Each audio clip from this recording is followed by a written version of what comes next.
प्रधानमंत्री नरेंद्र मोदी गुरुवार को उत्तर प्रदेश के दौरे पर हैं। इस दौरान पीएम नरेंद्र मोदी ने आजमगढ़ में एक चुनावी सभा को संबोधित किया। उन्होंने नागरिकता संशोधन अधिनियम को लेकर कहा कि कोई भी माई का लाल इस कानून को खत्म नहीं कर सकता। पीएम मोदी ने कहा कि केंद्र सरकार ने CAA के तहत नागरिकता देने का काम शुरू किया है।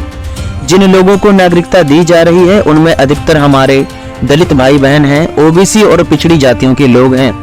इन लोगों पर वहां तो जुल्म हुआ ही, लेकिन वोट बैंक की राजनीति में डूबी यहाँ की कांग्रेस की सरकारों ने भी इन लोगों की कभी सुध नहीं ली, इन पर जुल्म करने में कोई कमी नहीं रखी। प्रधानमंत्री मोदी ने कहा कि कांग्रेस और समाजवादी पार्टी की सरकारों ने CAA के नाम पर झूठ का पहाड़ खड़ा कर दिया। इन दलों ने यूपी सहित पूरे देश को दंगों की आग में झोंकने का पूरा प्रयास किया। इन लोगों ने 7 दशक तक हिंदू मुसलमान किया। ये दल कह रहे हैं कि जब मोदी जाएगा तो CAA को भी हटा दिया जाएगा, लेकिन मैं कहता हूं कि इस देश में अब कोई माई का लाल ऐसा नहीं है जो CAA को खत्म कर सके। उन्होंने कहा कि मैं साफ कर दूं कि चाहे कितनी भी ताकत लगा लो, मैं भी मैदान में हूं, तुम भी मैदान में हो, लेकिन आप CAA नहीं मिटा पाओगे। आने वाले महीनों में बंगाल से लेकर दिल्ली, पंजाब तक हजारों शरणार्थी परिवारों के पास उनकी पहचान होगी। ये लोग जो अब तक अनाथ की तरह रह रहे हैं, लेकिन अब वे सम्मान के साथ जिएंगे। पीएम मोदी ने कहा कि विपक्ष ने हिंदू मुसलमान को लड़ाकर सेक्युलरिज्म का जो चोला पहना था वो अब उतर गया है।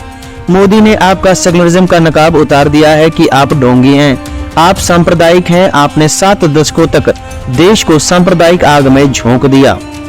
उन्होंने कहा कि पिछले 5-6 दशकों में कश्मीर देश के हर चुनाव का मुद्दा होता था। हर चुनाव में सभी दल कश्मीर के मुद्दे को बुनाते थे। आपने देखा होगा कि हमारे विरोधियों की बोलती बंद हो गई है, उनके मुंह पर ताला लगा है। वे दबी जबान में लोगों से कह रहे हैं कि मोदी जाएगा तो हम 370 वापस लेकर आएंगे।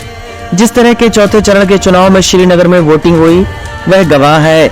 40 साल के बाद वहां भारत के लोकतंत्र का उत्सव मनाया गया, संविधान का गौरव गान किया गया।